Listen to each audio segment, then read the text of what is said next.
hoy el Santo Padre destaca que nunca se debe dejar la oración, porque allí está la fuerza, como San Francisco Javier, patrono de las misiones. Arzobispo sostiene que la sociedad mexicana vive polarizada y desintegrada por la violencia. Desde Cuba, las esclavas de Cristo Rey cumplen 10 años, dando esperanza y alegría por medio de su trabajo pastoral y social. Cuide a sus hijos de la Ouija, el diablo está en ese juego. Exorcista nos cuenta más sobre los peligros de este juego. Hoy es la fiesta de San Pascual Bailón, el santo protector ante los accidentes de cocina. Le contamos su vida. Ave María, Ave María. Hola amigos, hola Eddie, iniciamos una nueva jornada. Así es, Natalie, un gusto estar contigo y con nuestros televidentes desde nuestros estudios en Lima, Perú. Bienvenidos a su programa EWTN Noticias, yo soy Natalie Paredes. Soy Eddie Rodríguez Morel, gracias por estar con nosotros. Empezamos las noticias desde Roma contándoles que el Papa Francisco destacó que nunca se debe dejar la oración, porque ahí está la fuerza, como San Francisco Javier. Durante su audiencia general desde la Plaza de San Pedro, habló sobre el patrono de las misiones, a quien calificó como un testigo y modelo del Evangelio. Fue durante su ciclo de catequesis sobre la pasión por la evangelización y el celo apostólico del creyente. Llamó la atención que durante la última parte del encuentro, el Papa interrumpió durante 4 minutos la audiencia debido a una llamada que le fue alcanzada por el secretario. No ha trascendido de qué trató la comunicación. Ahora escuchemos más sobre sus reflexiones acerca del querido misionero español San Francisco Javier. Hoy encontramos a San Francisco Javier. Este santo español es patrono de las misiones junto con Santa Teresita de Lisieux. Francisco nació en Navarra, realizó sus estudios universitarios en París. Allí conoció a Ignacio de Loyola, quien lo acompañó en la experiencia de los ejercicios espirituales.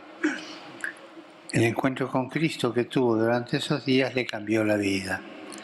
Años después, Ignacio, Francisco y otros amigos formaron la Compañía de Jesús. Se pusieron a disposición del Papa para atender las necesidades más urgentes de la Iglesia en el mundo. Enviado a la India como nuncio apostólico, Francisco Javier realizó una labor evangelizadora extraordinaria, catequizando a los niños, bautizando, atendiendo a los enfermos. Su celo apostólico lo impulsaron a ir siempre más allá de lo que conocía, y así viajó a otros lugares de Asia, como las Islas Molucas y Japón, hasta morir con el deseo de anunciar el Evangelio en China. Saludo cordialmente a los peregrinos de lengua española. Pidamos al Señor que envíe su Espíritu Santo sobre nosotros para que, como San Francisco Javier, seamos fieles discípulos y misioneros de su Evangelio hasta los confines de la tierra. Ahora nos vamos a Ecuador. El presidente Guillermo Lasso disolvió esta mañana la Asamblea Nacional. De disolver la Asamblea Nacional por grave crisis política. La decisión se produjo luego de que el Parlamento comenzara un juicio contra el jefe de Estado por un supuesto caso de corrupción. La Asamblea Nacional quedó rodeada por militares y policías que no dejaron entrar a los legisladores. La semana pasada, los obispos llamaron a los políticos a no buscar rivalidades que afecten el bien común. Dijeron, a nadie parece importarle la vida concreta de nuestro pueblo. Aquellos que prometieron defendernos están ocupados en un espectáculo que ya no hace reír a nadie y que desfigura nuestra imagen en el concierto de las naciones democráticas.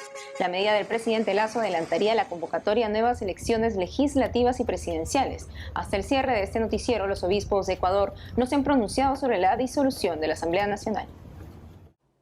Y una información de la Iglesia en Cuba. Las madres y familiares de presos políticos enviaron cartas al arzobispado de La Habana para pedir mediación de la Iglesia Católica para que sus jóvenes hijos sean liberados de las largas condenas que enfrentan. Así informó Radio Martí, un medio financiado por el gobierno de los Estados Unidos que transmite hacia Cuba. Algunos presos políticos están condenados a cadena perpetua. En enero, el cardenal Beniamino Estela, ex nuncio apostólico en Cuba, manifestó en una ceremonia por el aniversario de los 25 años de la visita de San Juan Pablo II al país que el Papa Francisco desea mucho la liberación de los jóvenes detenidos por manifestarse en las calles el 11 de julio del 2021.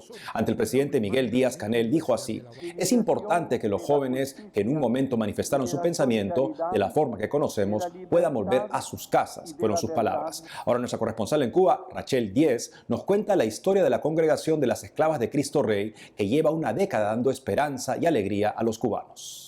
Nos encontramos en uno de los barrios más periféricos de la capital cubana, San Miguel del Padrón, lugar donde este año la Congregación de las Esclavas de Cristo Rey celebran sus 10 años de presencia en Cuba. A mis espaldas, la Casa de Espiritualidad y Parroquia consagrada a San José, sitio desde donde realizan una enorme labor y servicio a la Iglesia y la comunidad. En el 12, la madre general que estaba, que era una colombiana, la primera general colombiana, estuvo, ella vio la misa del Benedicto XVI, ahí en la Plaza de la Revolución. Y entonces ella ahí tuvo como, no sé, como la intuición, como la inspiración, como de ¿por qué no ir a Cuba? Y eligieron voluntarias, porque se decía que era un país una isla muy difícil, que había muchas complicaciones, que había que tener salud, que había condiciones. Y yo me ofrecí, a mí me hacía ilusión, estaba la casa como casa, pero no tenía nada. Y aquí allá había en el salón, esa era la capilla, y después más adelante se construyó todo esto. El trabajo de las hermanas alcanza de manera especial a grupos muy vulnerables. Sus obras junto a la Compañía de Jesús se organizan en torno a 3 proyectos fundamentales: el Centro de Espiritualidad, el Hogar San José, que asiste a personas mayores en condiciones precarias o de abandono, y el Centro Loyola San Miguel, que acompaña la formación de niños, jóvenes y adultos. Que estaban muy solos, con necesidad de como que alguien les escuche, tener un rato de compartir, que eso es lo que hacen. Era que estaban muy solos, muy tristes, muy abandonados de los suyos. Entonces allí había un lugar, un sitio donde poderles brindar no solo el vaso de leche o lo que se les pueda dar. Es como volverle la dignidad a la persona, como dignificarlos. Aquí nosotros de verdad hemos visto que hemos ayudado a dignificar a personas. Bueno, esta casa de espiritualidad comenzó hace 10 años. El fin principal es un encuentro, una experiencia con Dios, que la gente tuviera como esa parte espiritual. Tomar un espacio para ellos, para encontrarse consigo mismo y con Dios, ¿sí? Que el espacio se adecua a la situación, al silencio, el poder reflexionar, poder como compartir las ideas, los proyectos y los sueños. Pero también yo siento que es un pozo, una fuente de agua viva que le da vida a este lugar. Las hermanas llegan en el 2013, al año siguiente, en el año 2014, las hermanas ya empiezan a dar vida al Centro Loyola San Miguel, teniendo como fondo la formación integral de todos los niños de la zona, de todo este reparto de Juanelo y de Rosalía, ayudando pues en el crecimiento en valores, que los niños pudieran tener un espacio diferente en los que ellos pudieran desarrollar sus habilidades artísticas. Es una población bastante vulnerable, podemos decir que alrededor nos encontramos con niños que no cuentan, digamos, con las familias completas, que muchas de estas familias pues han emigrado, y estos niños están a cargo de sus abuelos. Entonces nuestro objetivo principal es llegar en esa formación a estos niños, que son los que más necesitan, de que aquí encuentren como un lugar donde ellos se sientan amados, respetados, pero sobre todo donde ellos puedan también desarrollar pues esos dones y esos talentos que ellos poseen. Que no es fácil que hermanas vengan aquí, la verdad. Si se conocieran, se enamoraran del lugar. Todos los carismas que tiene la congregación o los apostolados los encierran. Y de alguna manera siento que Cuba me ha ayudado a crecer tanto a nivel humano, espiritual, pero sobre todo a tener una sensibilidad por los que más necesitan de nosotros, de Dios, de algo diferente. Que el Señor nos siga dando la gracia de que vengan muchas mujeres que quieran realmente consagrar su vida a esta tierra de misión, donde realmente necesitan de nosotros, y bueno, que Cuba sea el florecimiento de nuevas vocaciones para la Iglesia. Mi sueño es que podamos estar en varios lugares de Cuba, podemos ayudar a la gente, seguir, ese es mi sueño, seguir como extendiendo esas manos que necesita la gente, ya sea de apoyo, de consuelo, de alegría, de poder transmitir un evangelio diferente, ¿no? Un evangelio que le puede decir que Dios está vivo en cada una de las personas, ¿sí? En cada uno de lo que vive, lo que siente y lo que quieren transmitir, y también lo que el pueblo quiere soñar. ¿sí? Que eso también a veces se olvida un poco, ¿no? ¿Qué sueña el pueblo, no? El sueño es siempre escuchar a la gente decir, queremos algo distinto, soñamos con algo diferente, ¿no? Queremos transmitir como la libertad, el sueño, la esperanza. Desde La Habana, Cuba, Rachel Diez, para EWTN Noticias. Y en Estados Unidos, ante los casi 10.400 migrantes que intentaron cruzar la frontera hace una semana, los obispos de las comunidades a lo largo de la frontera sur-oeste reiteraron su compromiso de acoger y promover la dignidad de la gente. En un comunicado de hace unos días dijeron: como cristianos estamos llamados a ver el rostro de Cristo en los que sufren, en los que carecen de las necesidades básicas de la vida, y nos juzgamos a nosotros mismos como comunidad de fe por la forma en que tratamos a los más vulnerables entre nosotros. El 11 de mayo expiró una ley conocida como Título 42, promulgada en el gobierno de Donald Trump, que regulaba la entrada de migrantes al país, y se puso en vigor una anterior, que en algunos casos tiene repercusiones graves contra quienes intentan pasar la frontera de forma ilegal. Y ahora la información de la Iglesia en México. El arzobispo de Morelia dijo hace poco que la sociedad mexicana vive polarizada y desintegrada por la violencia. Veamos qué salidas da la Iglesia a la situación, que no se queda con los brazos cruzados. El prelado fue entrevistado por la periodista Ana Paula Morales de Así Prensa. Así quedó el sagrario de la capilla del Señor de la Cosecha luego de ser profanado. Rompieron las ventanas, sacaron el sagrario y lo dejaron tirado en la puerta. Se llevaron las hostias consagradas. Las investigaciones siguen en curso para dar con los culpables.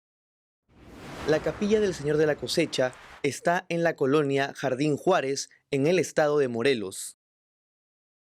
El obispo de esta diócesis, Monseñor Ramón Castro, pidió misas, actos litúrgicos y de piedad para reparar el corazón de Jesús por este nuevo sacrilegio.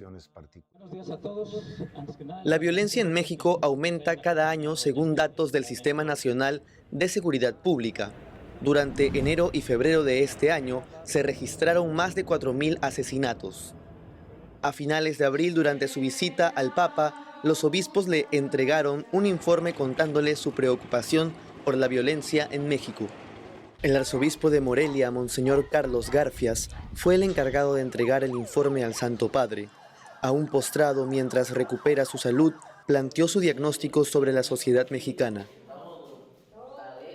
Se han desvanecido los valores humanos fundamentales de amor, la confianza, el respeto y la solidaridad, y se ha expulsado a Dios de los espacios públicos, ocasionando con esto una humanidad caótica y carente de fundamentos antropológicos y con una fuerte tendencia depredadora.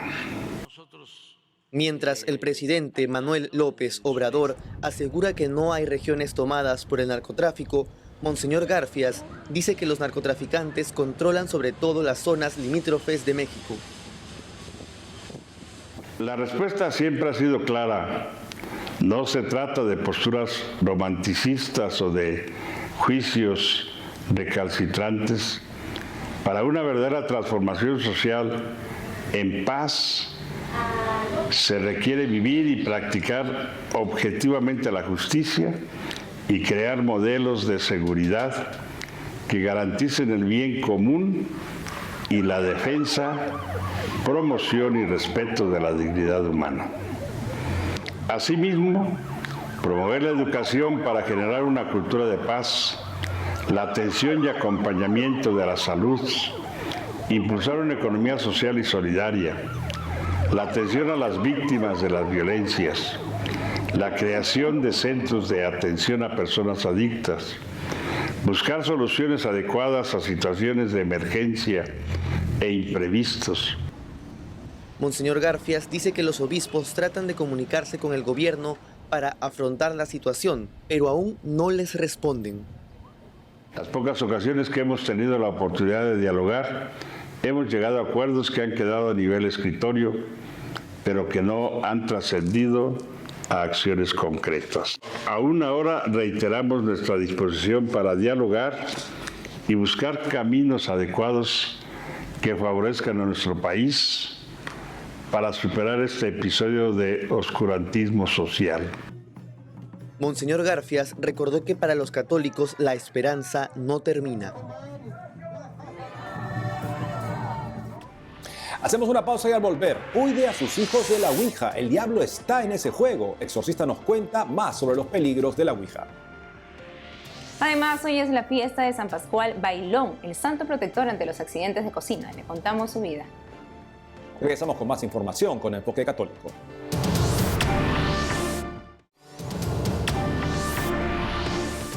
En Colombia, hace algunos meses, 27 niños fueron internados en un hospital tras jugar la Ouija. Los menores presentaron temblores, desmayos, taquicardia y hasta perdieron la movilidad en las piernas. Para algunos fue un ataque paranormal, para otros histeria colectiva. Hoy hablaremos sobre los peligros de la Ouija y el diablo.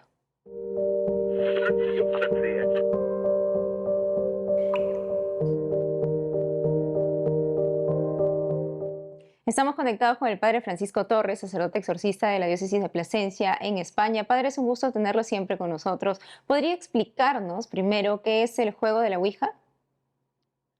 Pues como siempre, encantado de estar con vosotros. El juego de la Ouija es simplemente, dese el nombre que se le quiera dar, un canal que nos abre, que nos comunica con el mundo espiritual y en concreto con el mundo del mal. A veces se piensa que en la Ouija uno se puede comunicar con un difunto, con un papá difunto, una mamá difunta, un abuelo difunto, pero no es así. El diablo, que es el que siempre suele salir en la Ouija, cuando esta función se hace bien, se puede transformar o puede engañarnos, mejor dicho, haciéndonos creer que es un difunto al que hemos invocado.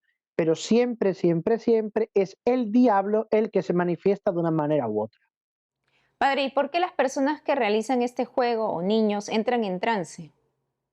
Bueno, a ver, no siempre ocurre así.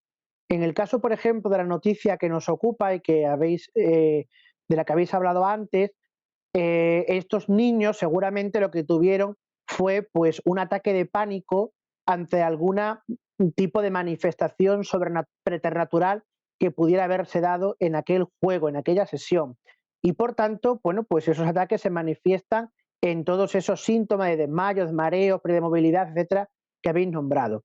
Puede ser que a veces el demonio actúe, pero no solamente en la primera Ouija. El problema de la Ouija es que es como una droga, es muy adictivo. Te va enganchando, te va haciendo creer que estás hablando con un fantasma, con un difunto al que has invocado, y cuando llevas mucho tiempo ya practicando la Ouija, es cuando el diablo comienza a tener influencia sobre ti, porque estás entrando en un pecado mortal, que es la invocación de espíritus. Entonces, en ese momento es cuando el diablo puede manifestarse, bien infectando la casa o la sala donde se hace la Ouija, o bien, en el último extremo, puede llegar incluso a la posesión diabólica. Y entonces, en ese sentido, es cuando los participantes de la Ouija pueden entrar en trance.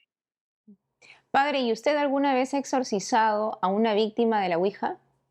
Pues yo en concreto no, pero conozco compañeros que sí. Lo que sí es verdad que cuando han venido a lo mejor a consultarme algún tema de mal espiritual, este tema de la Ouija siempre aparece, porque lo han hecho de niños, porque lo han hecho un día que estaban como de bromas en una fiesta tal, que son donde suele darse. Y entonces, bueno, pues la experiencia común que tenemos es que sí hay muchos casos que por hacer Ouija, ya digo, de una manera muy prolongada en el tiempo, pues se acaba haciendo una especie de entrega de la voluntad al diablo y la aprovecha para manifestarse y entrar en la persona. Padre, como en Colombia hay muchos niños que consiguen gratis este juego y también lo hacen por internet, ¿cómo alejarlos de este peligro para sus vidas? Imagino que también el que consigan la Ouija por internet también causaría el mismo daño, ¿verdad? Claro, bueno, yo lo primero que son los padres los que tienen que tener mucho cuidado de los contenidos que ven los hijos y los que adquieren en internet o en televisión o donde sea, ¿no? Es verdad que siempre hay una edad entre los 12 y los 14 años en los que se despierta la curiosidad por el misterio. Y entonces es normal que en esas edades, pues muchos niños pues comiencen a coquetear, y no sé si esta palabra se dice allí en América, pero bueno, aquí se dice, ¿no? Que empiece como a enredar, a entrar en relación con estas prácticas ocultistas. Entonces hay que tener mucho cuidado y velar mucho por los niños, porque ellos lo hacen sin maldad, incluso lo hacen por diversión, por curiosidad, pero claro, luego tienen consecuencias negativas para esos niños, como hemos visto en este caso. Y luego también mucha gente que a lo mejor no supera la muerte de un familiar o que tiene una situación mala, recurre a estas formas ocultistas de entrar en contacto con muertos, con espíritus, pensando que no pasa nada, pensando que el muerto, el fantasma que dicen que se manifiesta es quien es, y luego, bueno, pues se ve que no, es decir, el diablo no tiene ningún escrúpulo y ninguna piedad para atacar hasta la muerte, si quiere, a un niño, por pequeño que sea, o a un adulto, por mayor y envejecido que esté. Padre Francisco Torres, gracias por lo que nos ha comentado y que los padres de familia estén muy atentos ante esto. Gracias a ustedes.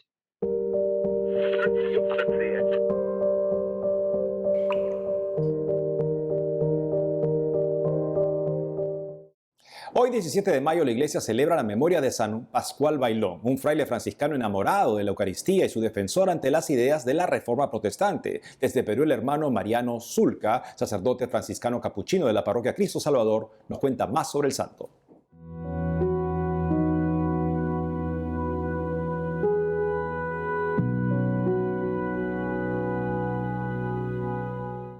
San Pascual Bailón fue un santo franciscano que nace en España en el siglo XVI, ¿no? En 1540, y morirá también en España en 1592.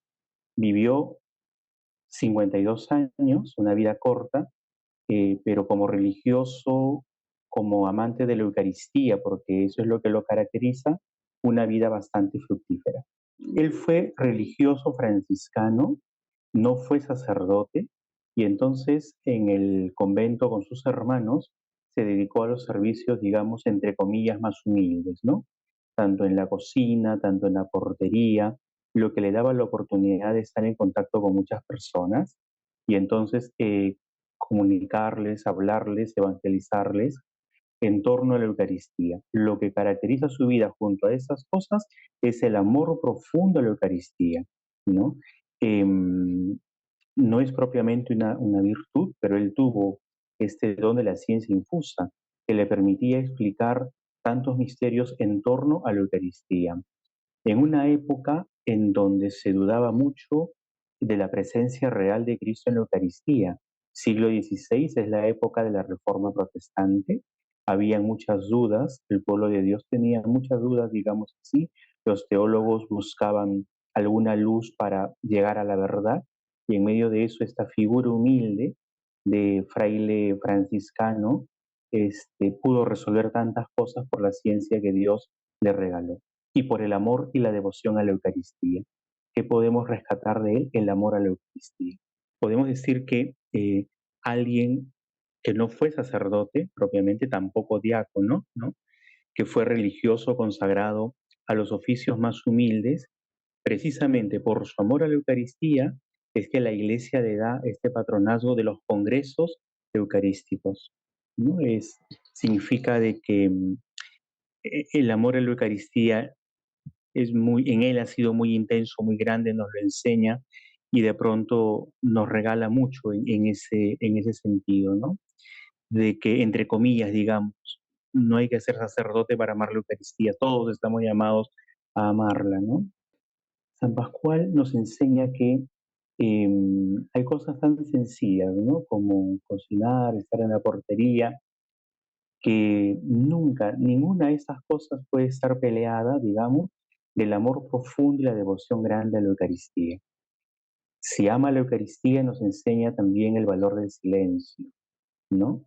Pero nos enseña sobre todo ese estar abierto a lo grande, a la trascendencia, a esa presencia de Dios, que para él la encontraba en el misterio de la Eucaristía. San Pascual Bailón hoy nos enseña este valor grande del silencio y el amor profundo a la Eucaristía.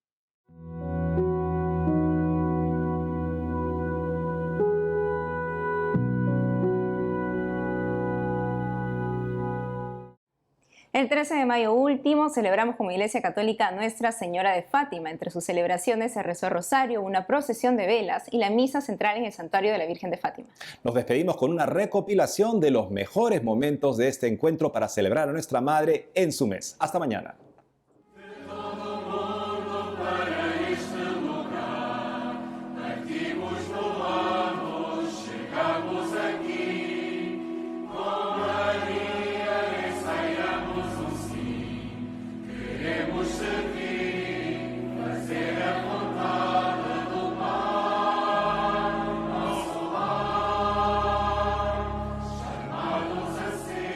Jesus no Jardim das Oliveiras. Pensas, assim como nós falamos a quem nos tem.